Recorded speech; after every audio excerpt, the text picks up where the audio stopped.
मैं आकांक्षा पांडे और आज हमारे साथ है हाईकोर्ट बार एसोसिएशन की गवर्निंग काउंसिल का चुनाव लड़ रही महिला युवा अधिवक्ता सहर नकवी जी, जिनसे आज हम हाईकोर्ट बार एसोसिएशन के चुनाव पे चर्चा करेंगे। सहर जी, आपका बहुत बहुत स्वागत है हमारे टॉक शो में। मैम, सबसे पहले तो आप ये बताइए कि आप इतने जनहित के मुकदमे लड़ती हैं, जनहित का काम करती हैं, फिर भी आप गवर्निंग काउंसिल का चुनाव क्यों लड़ रही हैं? मतलब अध्यक्ष या महाअध्यक्ष ऐसे चुनाव आपको लड़ने चाहिए थे, आप तो जनहित का काम करती हैं। अध्यक्ष और मंत्री सचिव का चुनाव लड़ने के लिए मेरे बड़े हैं और जिनके लिए वो कुर्सी अच्छी भी लगती है, क्योंकि बड़ों पे बड़ी चीज़ें अच्छी भी लगती हैं। मुझे बस बड़ों का आशीर्वाद मिल जाए, गवर्निंग काउंसिल ही सही, मैं अपने आप को बस इसी में भाग्यशाली समझूंगी। बायलॉज के संशोधन में जो संशोधन हुए हैं उसको आप सही मानती हैं कि गलत? बायलॉज के संशोधन में जो हुए हैं, जो मेरिट्स बनाई गई है, फाइलिंग एडवोकेट और आर्गुएड एडवोकेट जो किया गया है जी, तो ये मुझे लगता है कि सही किया है। जिनको इलेक्शन लड़ना भी है, एक बार की डिग्निटी मेंटेन करने के लिए, कोई समझता है कि यूं ही बार में कोई चुनाव लड़ जाता है, मेहनत नहीं होती, अध्यक्ष मंत्री यूं ही हो जाते हैं, गवर्निंग काउंसिल यूं ही हो जाते हैं, विमेन सिक्योरिटी पद हैं, आदमी सोचता है कि लोग यही माइंड में बसा के रखते हैं कि यूं ही हो जाते हैं, मेहनत नहीं रहती है। लेकिन अब जब ये क्राइटेरिया सेट कर दिया गया है, जो संशोधन हुए हैं इसमें, तो इसे लेकर लोगों में ये है कि अब जो चुनाव लड़ रहे हैं वो कैंडिडेट्स की अलग से रिस्पेक्ट है कि अच्छा आपने वो क्राइटेरिया फिल कर लिया है। सर जी, आपको नहीं लगता कि कई समीकरण हैं जो ध्वस्त हुए हैं बायलॉज में चेंजेस आने पे? हाँ, ये समीकरण ध्वस्त हुए हैं, ये आप सही कह रही हैं कि समीकरण जो थे पिछले चुनाव के मुताबिक, पिछले चुनाव में जिस तरह से समीकरण था, इस चुनाव में वो चेंज हो गया है। बहुत सारे लोग बाहर भी हो गए हैं, बहुत सारे लोगों को मौका मिल गया है, जो लोग करना चाहते थे उनको भी मौका मिल गया है। तो बायलॉज के अकॉर्डिंग जो लोग सेट हो गए हैं, ये अच्छी बात भी है कि अपनी काबिलियत को भी इंसान को देखना चाहिए, और जो अधिवक्ता साथी हैं, पुराने हो या नए हो, सबको मौका मिलना चाहिए। हमारे बायलॉज के संशोधन से सभी अधिवक्ता खुश हैं, बहुत नाराजगी तो किसी में नहीं देखने को मिली अभी। अधिवक्ता खुश है, लेकिन सहर जी ये बताइए, ये जो चेंजेस हुए हैं इसमें एक चेंज आया है कि अब वोटिंग राइट उनके पास है जो 5 मुकदमे फाइल करे साल भर में। आपको नहीं लगता ये नेचुरल वोटिंग राइट का हनन है? कि ये तो बार का निर्णय था और कमेटी का निर्णय था। कमेटी ने सोच विचार के लंबी प्रक्रिया अपना के जांच पड़ताल करके इस चीज को फॉलो किया। लेकिन बस ये है कि अब बार में जो मेंबर हैं, जो वोटिंग राइट आपने कहा कि 5 फाइलिंग होनी चाहिए जी, 5 फाइलिंग किसी भी एडवोकेट के लिए बहुत बड़ी बात नहीं होती है। ये एक तरह से चैलेंज नहीं है, ये एक तरह से है कि आप अपने को मेंटेन भी करेंगे एडवोकेट लेवल पे। लोग कहते हैं वकील यूं ही चले जाते हैं, कभी कभी वकीलों पे आपने आरोप भी देखे होंगे कि वकील तो बस काला कोट पहन लिया तो कब्जा करने के लिए कहीं चले गए, ये आपने सुना होगा। तो अधिवक्ताओं के ऊपर जो ये आरोप लग जाता है, एक काला धब्बा हो जाता है। काले कोट पे काला धब्बा अच्छा नहीं लगता है, तो इसलिए किया गया है, यही सब सोच विचार किया गया है। अधिवक्ताओं की एक अच्छी प्रोफाइल को मेंटेन करने, प्रोफाइल इस बीच बहुत लोगों ने खराब कर दी थी, वकील ऐसा करते हैं, वकील वैसा करते हैं, वकील सही से पेश नहीं आते। देखिए पुलिस ने बहुत खराब की थी इमेज अधिवक्ताओं की, अधिवक्ता उपद्रव करते हैं। कई जगह देखिए, कई लेवल पे अधिवक्ताओं को कई ऐसे शब्द बोल दिए गए हैं कि जो हमारी मर्यादाओं को भंग करता था। तो इसलिए बार ने कहा कि नहीं, हमारे काबिल एडवोकेट है जो वोटिंग भी करते हैं, तो 5 फाइलिंग है, हमारे अधिवक्ताओं की इससे रेस्पेक्ट मेंटेन हुई है। आपने बोला कि 5 फाइलिंग बहुत ज्यादा नहीं है, आपको नहीं लगता है कि इससे वोटर्स भी तो कम हुए हैं? वोटर्स नहीं, वोटर्स कम नहीं हुए हैं। फाइलिंग हमारे जितने भी एडवोकेट हैं, कुछ ही वोटर कम हुए हैं। वो अगले साल हो सकता है उससे ज्यादा मेहनत कर, उनका करियर फ्यूचर ब्राइट हो जाए, वो उस अगली वोटर लिस्ट में आ जाए। मान लिया इस बार बाहर हो गए, लेकिन उनकी मेहनत जो रंग लाएगी अगली बार नेक्स्ट ईयर आ जाएंगे। ज्यादा काम महासचिव और अध्यक्ष के देखे जाते हैं। आप गवर्निंग काउंसिल की जो भूमिका है आपकी, वो आप अपना काम कहाँ देखती हैं? आपको क्या क्या काम करने होंगे इस भूमिका में, इस पद पे आके? देखिए, मैं बार के किसी भी पैनल पे अगर आ जाती हूँ, मेरे बड़ों का आशीर्वाद मिलता है, अधिवक्ता भाइयों का साथ मिलता है, अधिवक्ता महिला अधिवक्ताओं का अगर मुझे सहयोग मिलता है, तो मैं अपने आप को खुशकिस्मत समझूंगी, खुशनसीब समझूंगी कि मैं बार की किसी भी जगह मुझे इस योग्य समझा गया, मेरे अधिवक्ता भाइयों और बहनों द्वारा, बड़े बुजुर्गों द्वारा इस योग्य समझा कि मैं गवर्निंग काउंसिल ही सही, कम से कम बार के पैनल पे आके अपने अधिवक्ताओं की आवाज बुलंद करती रहूंगी। मैं इसको ही अपना भाग्य समझ रही हूँ। तो किन मुद्दों के साथ उतरेंगी आप चुनाव में? सबसे प्रथम होगा मेरा महिला सेफ्टी। जो हमारी महिला अधिवक्ता हैं, वो भी कहीं ना कहीं सफर कर रही हैं, वो भी कहीं ना कहीं पीड़ित हैं। उनके लिए कभी कभी लोग खड़े नहीं होते। अभी कई कांड हुए हों, आपने देखा होगा महिला अधिवक्ताओं पे, कहीं किसी को ब्रिज पे मार दिया गया, कहीं किसी को टकरा दिया गया। परेशान हैं, पीड़ित हैं, तो वो अधिवक्ताओं की आवाज कोई बुलंद करने वाला है। देखिए, डिस्ट्रिक्ट कोर्ट हो या हाई कोर्ट हो, वकील वकील है हमारा। अगर हमारा कोई काला कोट है तो वो लेडी हो या जेंट्स हो, मेल फीमेल में मायने नहीं रखता काले कोट के लिए, खड़े सबके लिए होना चाहिए। लेकिन फर्स्ट प्रायोरिटी मेरी ये रहेगी कि महिलाओं को, उनको अधिकार को सुरक्षा करना, अधिकारों की, और उनकी आवाज बन के रेस करना, उनकी आवाज बन के खड़ा होना। मैं सरकार तक जाऊंगी कि वुमेन सेफ्टी के लिए अगर कोई महिला आगे आती है तो वही ना पीड़ित हो जाए कहीं। बिल्कुल, ये सारी चीजों के मुद्दों को लेके मैं आऊंगी, महिलाओं को मेन प्रायोरिटी मिलेगी। सहर जी, आज आप मुख्य रूप से क्या कारण मानती हैं कि अधिवक्ताओं को क्या क्या परेशानियां झेलनी पड़ती हैं, या और क्या चीजें हैं जिन पे काम करने की जरूरत है? देखिए, अधिवक्ताओं की जिंदगी जो है वो एक सामाजिक कार्यकर्ता के तौर पर भी है। अधिवक्ता को एक सोशल वर्कर के तौर पर देखा जाता है। जब इंसान जमाने से पीड़ित हो जाता है, पूरे दुनिया जहान में लोग ये व्यू बना लेते हैं, लोगों पब्लिक परेशान हो जाती है कि आप कहाँ जाएं। जब कोई रास्ता नहीं, शासन से, प्रशासन से, सरकार के लेवल पे, जब हर जगह से इंसान हताश होता है तो आता कहाँ है, किस दरबार में सजदा करता है? अधिवक्ता के पास। तो वकील एक ऐसा विश्वास है जिसको मैं चाहती हूँ कि लोग, जो जरा सा थोड़ा सा कहीं बदनुमा दाग के तौर पे वकीलों को बदनाम किया गया था, मैं भी इस चीज को कहती हूँ कि वकील हमारा कहीं पे भी इस चीज में लिप्त नहीं होता। वकीलों पे आरोप आ जाते हैं कि उसका वर्क है लड़ना, एडवोकेट का काम होता है फाइट करना, लड़ना, चाहे वो कोर्ट में लड़े, चाहे अपने क्लाइंट के अधिकारों के लिए, जनता के अधिकारों के लिए लड़े। आपको नहीं लगता कि ये फाइट थोड़ी स्लो है? हाँ, क्योंकि कई सारी केसेस इतने सारे पेंडिंग है। अब तो ये क्या है, मतलब किसकी गलती है ये कि केसेस पेंडिंग है, न्याय मिलने में देर हो रही है? हाँ, फाइट बहुत तगड़ी है। ये आप जो कह रही हैं, फाइट जो है वो स्लो आप कह रही हैं, फाइट स्लो नहीं है। फाइट एक्चुअली ज्यादा टफ हो गई है, क्योंकि ट्रायल कोर्ट अक्सर करके, देखिए, डिस्ट्रिक्ट कोर्ट्स में मुकदमे इतने ज्यादा लंबित हो गए हैं। जो मुकदमे कोई संज्ञान लेने योग्य नहीं होते, मुकदमे बहुत छोटी छोटी धाराओं में आ जाते हैं मुकदमे, उस पे भी संज्ञान हो जाता है। अब जब संज्ञान हो गया व्यक्ति के विरुद्ध, तो अब आपको किसी भी स्टेज पे उस कोर्ट में नहीं सुना जाएगा। यानी निचले लेवल पे आपको, लोअर कोर्ट से लेकर सेशन कोर्ट तक, अगर आपके अगेंस्ट संज्ञान हो गया है तो आपको सुना नहीं जाएगा। हाँ, थोड़ा बहुत रिवीजन में सुन लिया जाता है सेशन कोर्ट में, लेकिन हर मामले में रिवीजन में लाई नहीं करती, तो वो मामले उठ के चले जाते हैं हाई कोर्ट।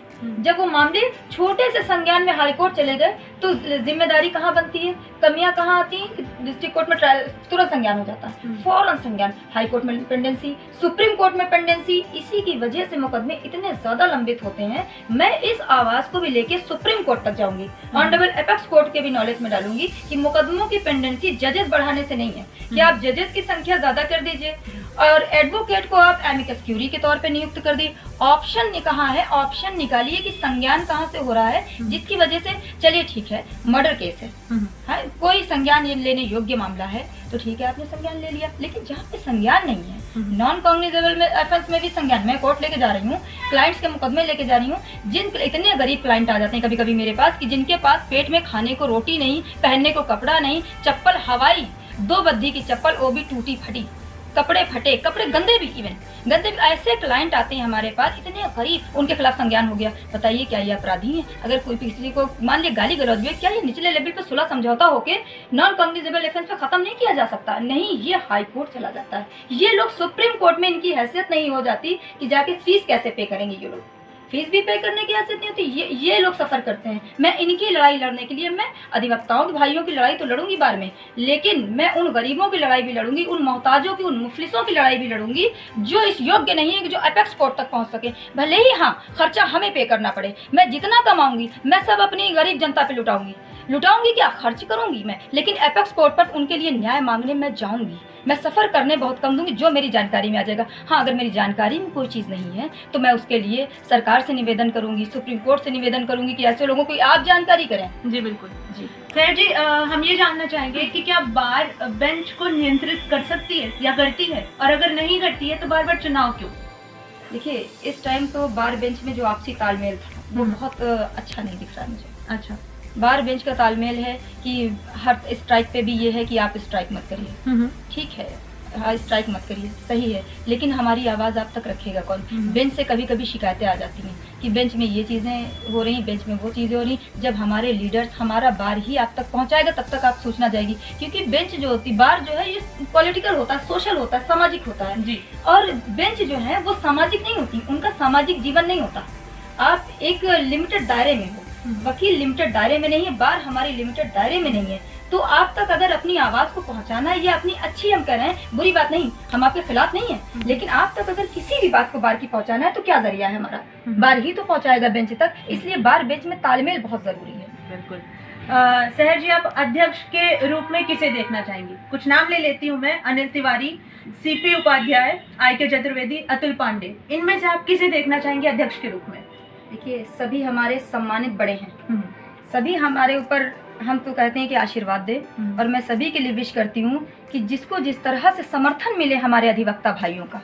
मैं किसी का स्पेसिफिक नाम इसलिए नहीं ले रही हूँ कि मेरे अधिवक्ता भाई जो है, मेरे बहन जो है, मेरे बड़े बूढ़े बुजुर्ग जो अधिवक्ता हैं, वो किसको अपना समर्थन देते हैं, ये देखने वाली बात है। जिसे समर्थन देंगे, समर्थन तो मैं आपका जानना चाहूंगी, क्योंकि आपकी जनता, आपके लोग भी जानना चाहेंगे कि आप किसे अध्यक्ष रूप में देखना चाहेंगे। खैर, अध्यक्ष के बाद मैं एक और सवाल कहूंगी कि आपको महासचिव के पद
महासचिव के पद पे किसे देखना चाहेंगी? आपकी पसंद कौन होगा?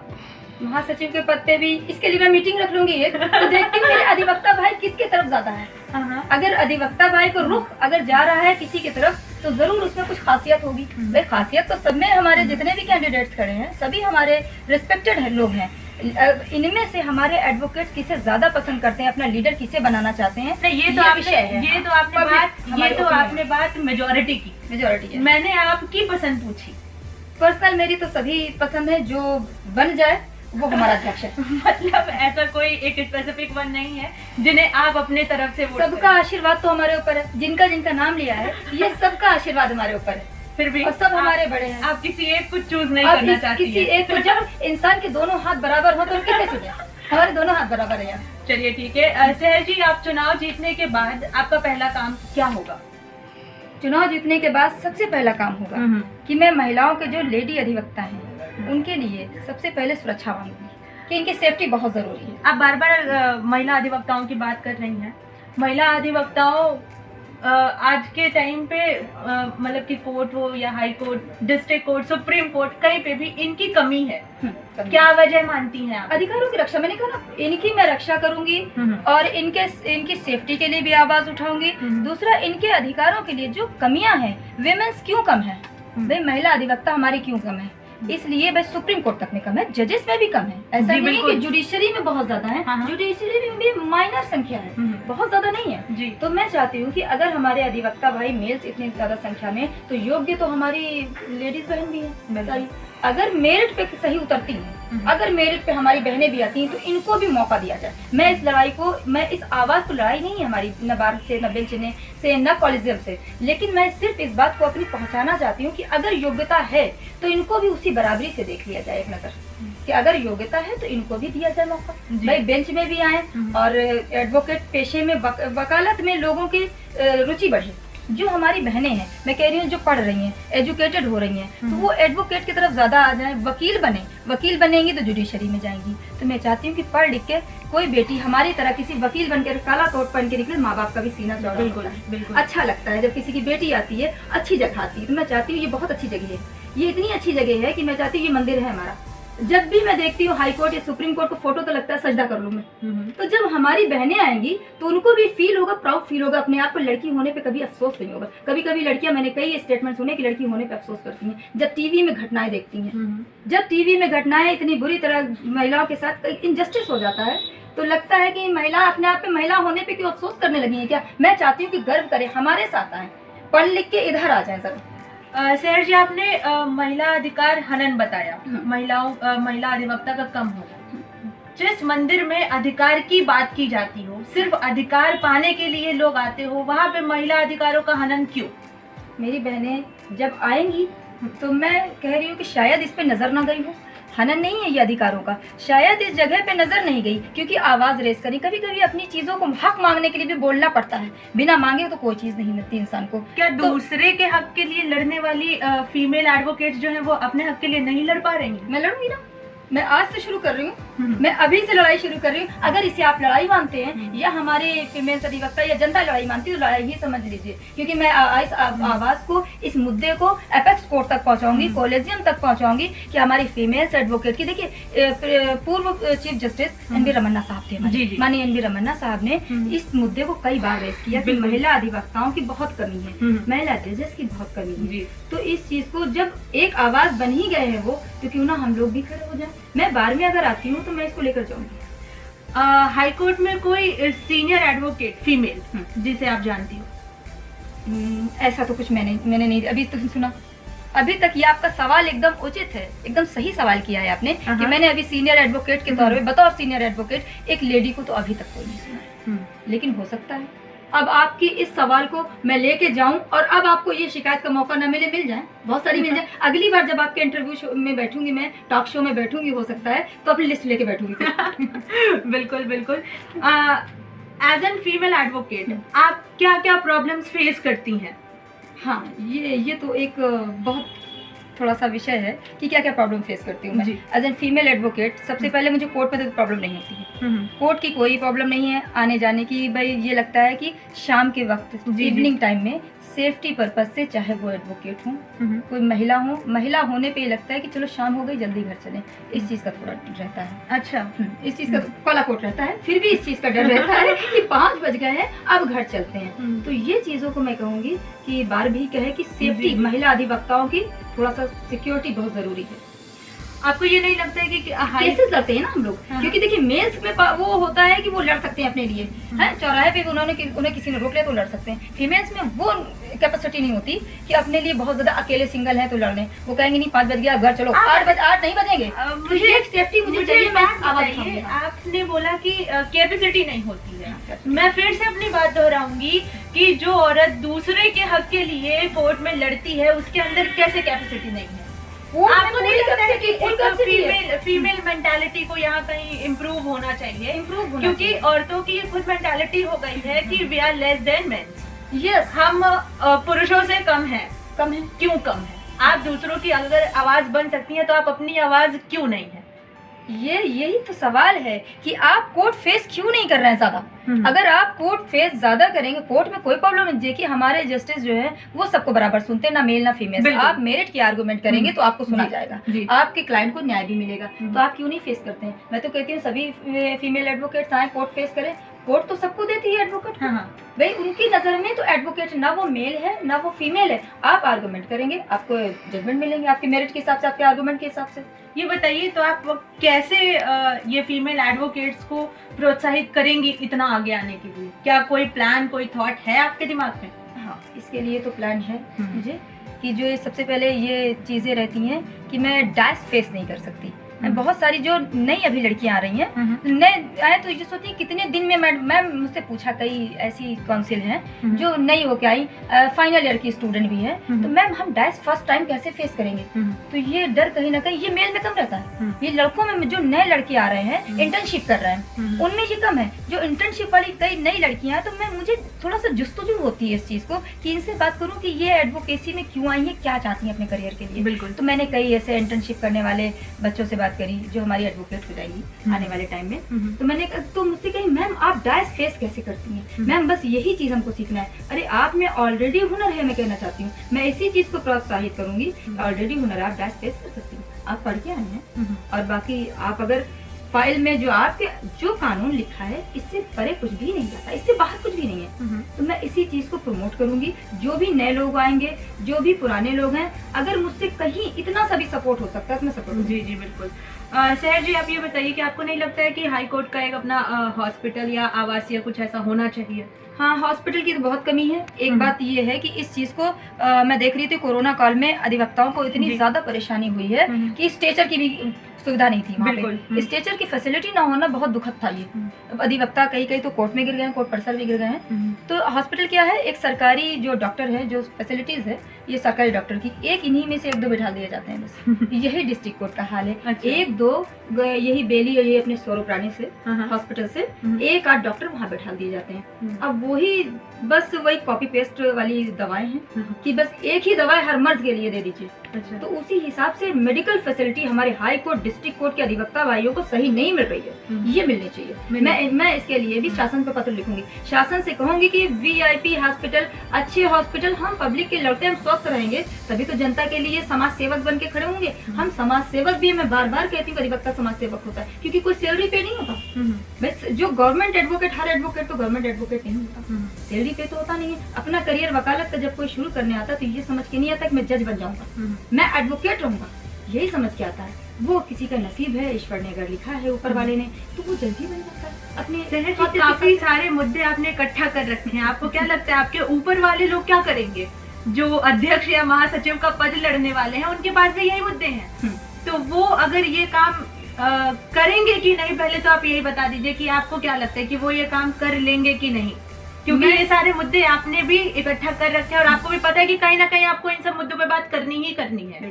तो आपको क्या लगता है कि आपके ऊपर वाले जो सचिव या अध्यक्ष या महासचिव बनेंगे, वो ये काम करने में आप सेटिस्फाई कर लेंगे लोगों को कि नहीं? क्योंकि ये सारे मुद्दे हर बार के हैं। हर बार हम इंटरव्यू में लोग बैठते हैं अधिवक्ताओं के साथ, हर बार हम आवास पे बात करते हैं, हर बार हम हॉस्पिटल पे बात करते हैं, हर बार हम महिला अधिवक्ताओं पे बात करते हैं, लेकिन हर बार का ये मुद्दा कंटिन्यू है। क्या लगता है कब खत्म होगा ये खत्म होगा? अगर अध्यक्ष मंत्री नहीं भी चाहेंगे तो भी शहर नकवी जाएंगी। मैं दूसरों की जिम्मेदारी तो नहीं ले सकती, लेकिन अपनी जिम्मेदारी तो ले सकती हूँ। मैं ट्रैफिक जाम में फंसी, आज हाई कोर्ट के बाद जाम साफ है। ये देखा होगा आपने। तो शहर नकवी अपने लिए न्याय भी मांग सकती, औरों के लिए भी मांग सकती हैं। और जितनी हॉस्पिटल फैसिलिटी, जितनी भी ये कमियां हैं, मैं तो जाऊंगी। बाकी अध्यक्ष मंत्री, मैं उम्मीद करती हूँ कि अपनी जिम्मेदारी निभाएंगे। बिल्कुल। लिस्टिंग और रिफाइनिंग का मुद्दा हर बार उठता है, लेकिन इस पे कोई समझौता नहीं हो पाया है। क्या लगता है कंटिन्यू रहेगा कि अब बंद हो? लिस्टिंग वाला मैटर? हाँ, लिस्टिंग बहुत ज्यादा पेंडेंसी की वजह से लिस्टिंग की प्रॉब्लम चल रही है इस टाइम। तो इसको कहीं ना कहीं सॉफ्टवेयर को भी दोष दिया जाता है कि NIC से कुछ प्रॉब्लम है। NIC इतना डैमेज चल रही है, NIC से जो सर्वर है वो डाउन चल रहा है, ये चीजें मिलती हैं। तो ये सरकार को भी चाहिए। रिवाइज का मुद्दा भी? हाँ, रिवाइज का मुद्दा भी। ये रिवाइज वाला मुद्दा भी है। तो हम लोग जाके जब पैनल पे मैं आ जाऊंगी तो चीफ साहब से बात करूंगी जाके कि रिवाइज का मुद्दा जो ये एकदम परफेक्ट कर दिया जाए, क्राइटेरिया सेट कर दिया जाए। हाँ, मुकदमों की वजह से लिस्टिंग जो रिवाइज है, ये सिस्टम है, बहुत प्रॉब्लम हो रही है क्लाइंट्स को, एडवोकेट्स को भी बहुत प्रॉब्लम हो रही है। तो एक क्राइटेरिया सेट कर दिया जाए कि जैसे जितने केसेस लग गए उतने ही केस लगे जितने सुनवाई पे आ सके। 50 लगे या 100 लगे, उतने एक दिन में सुनवाई हो जाए, हियरिंग हो जाए। क्लाइंट को भी लगे कि आज मेरा केस लगा है तो न्याय मिल रहा है, मुझे आज मेरी सुनवाई हो जाएगी। वैसे क्लाइंट पूरा दिन फोन करके ऐसे हाई कोर्ट के बाहर बैठे रह जाते हैं आके, आज मेरा केस लगा था, एक ख्वाब हो जाता है उनके सुनवाई। सुनवाई नहीं हो रही, 1 साल हो गया, अरे 6 महीने हो गए हैं, ये मुद्दा चल रहा है। मैं इसको मानती हूँ, यहाँ पे कमियां हैं। इसके सुधार के लिए मैं चीफ साहब के पास जाऊंगी, बात करूंगी कि इस चीज को सुधारा जाए। क्लाइंट बहुत सफर कर रहा है। बिल्कुल। अंत में आप लोगों से क्या अपील करना चाहेंगी शहर नकवी जी? लोगों से तो मैं यही अपील करूंगी कि मुझे वोट दें, सपोर्ट दें, एक बार पैनल पे आने का मौका दें, यही मैं अपील करती हूँ। और जो आपको योग्य लगे कैंडिडेट, उसे चुनिए, वो मैं हूँ या कोई हो। शहर नकवी जी, आपका बहुत बहुत धन्यवाद हमारे टॉक शो में पार्ट करने के लिए और अपना कीमती वक्त देने के लिए। Thank you. तो जैसा कि अभी आपने सुना शहर नकवी जी को, जो कि चुनाव लड़ने पे और अपने पद पे आने के बाद स्पेशली